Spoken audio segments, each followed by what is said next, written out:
But there's another benefit to using our gifts that we don't normally talk about. I love this. Please turn back to Ephesians chapter 4. Back to Ephesians 4 and verse 13. Oh, I love this. Now, this is one of those things that blew me away. You know why? One reason I love preaching, it keeps my own soul saved. It keeps my own soul depending on God. And I learn things all the time. If you want to grow, you will always be sharing Christ because it challenges yourself to grow. Well, I learned something. It just struck me. I can't tell you how many times, but I made some connections here. Listen to this. Ephesians 4, verse 13, Paul says, using our spiritual gifts, this is the context, using our spiritual gifts is how we attain to the whole measure of the fullness of Christ. Wow! The implications. Do you see the connection between spiritual gifts and Christian growth or spiritual growth? There's a huge connection here. Paul says, using our spiritual gifts is how we attain to the whole measure and fullness of Christ. It's a new thought, but here's what it means.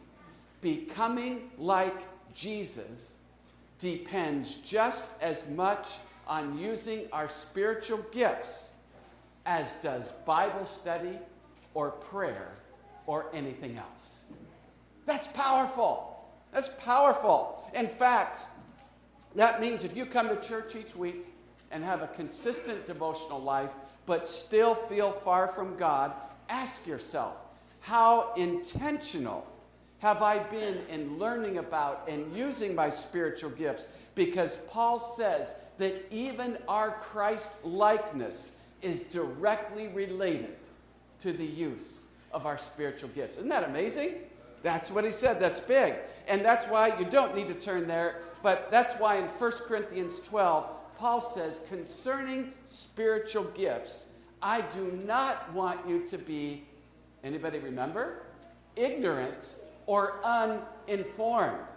In other words, Paul says, I don't want you to be in the dark about them. I don't want you to miss out. Why? Because the implications are so big. It's not just about being a more efficient or effective church. It's not about becoming more organized or official. In fact, if we were to ask how God's people are identified in the New Testament, what would we say? We'd say, well, how do you identify the New Testament church? Well, we could say, by their fruits, you shall know them. It's just true. That's very big. By their love is the most important one of all, for sure. But repeatedly, Christ's body is also identified this way. Not merely by those who attend church, because even non-believers can come to church, right? So it's not merely by those who attend, but by those who are using their spiritual gifts. That's how God's people are identified in the New Testament. Otherwise, if you just come to church week after week, year after year, and you just sit here and enjoy it, praise God, I'm glad you do, but if you're not using your spiritual gifts, if we as a church, only some of us are doing that, then we are a religious club, but by New Testament definition, we are not the church. Why? Because the church is identified as a body of believers who are all using their spiritual gifts to build the church up.